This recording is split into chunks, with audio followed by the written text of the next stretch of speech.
উপজেলা নির্বাচনে মন্ত্রী এমপির স্বজনরা প্রার্থিতা প্রত্যাহার না করলে সময়মতো দলীয় ব্যবস্থা নেওয়া হবে বলে হুঁশিয়ারি উচ্চারণ করেছেন আওয়ামী লীগের সাধারণ সম্পাদক এবং সড়ক পরিবহন ও সেতুমন্ত্রী ওবায়দুল কাদের।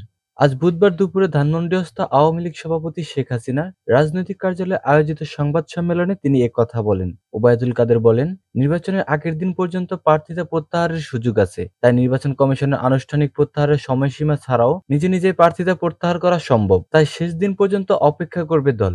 এখানে কেউ অমান্য করলে সাংগঠনিক ব্যবস্থা নেওয়ার সুযোগ আছে দলের। সময় মতোই সিদ্ধান্ত নেওয়া হবে। আওয়ামী লীগ সাধারণ সম্পাদক বলেন, নির্বাচন কমিশনের সময়সীমা শেষ হয়ে গেলে কেউ ইচ্ছা করলে প্রার্থিতা প্রত্যাহার করতে পারেন। এদের মধ্যে অনেকে বলছেন যে আমরা বিষয়টি আরো আগে অভিহিত হলে আমাদের সিদ্ধান্ত নিতে সুবিধা হতো। তারপরও কেউ প্রার্থিতা প্রত্যাহার করেছেন, কেউ করেননি। এই বিষয়টি চূড়ান্ত হতে নির্বাচন পর্যন্ত অপেক্ষা করতে হবে।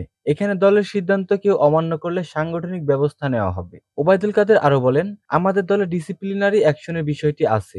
দল যার কর্মকাণ্ড বিবেচনায় বিভিন্ন সময় বিভিন্ন কৌশলে ডিসিপ্লিনারি অ্যাকশন নিয়ে থাকে। চূড়ান্ত পর্যায়ে যারা প্রত্যাহার করবে না তাদের ব্যাপারে সময়মতো দলের সিদ্ধান্ত নেওয়া হবে। চূড়ান্ত পর্যায়ে কেউ প্রার্থিতা প্রত্যাহার না করলে দল থেকে বহিষ্কার করা হবে কিনা এমন প্রশ্নের জবাবে আওয়ামী লীগের সাধারণ সম্পাদক বলেন, সাধারণ ক্ষমা একটা বিশেষ পরিস্থিতিতে দলীয় রণকৌশল, সেটা দলের সভাপতি নিতে পারেন। নির্বাচন হওয়া পর্যন্ত প্রার্থিতা প্রত্যাহারের সুযোগ আছে।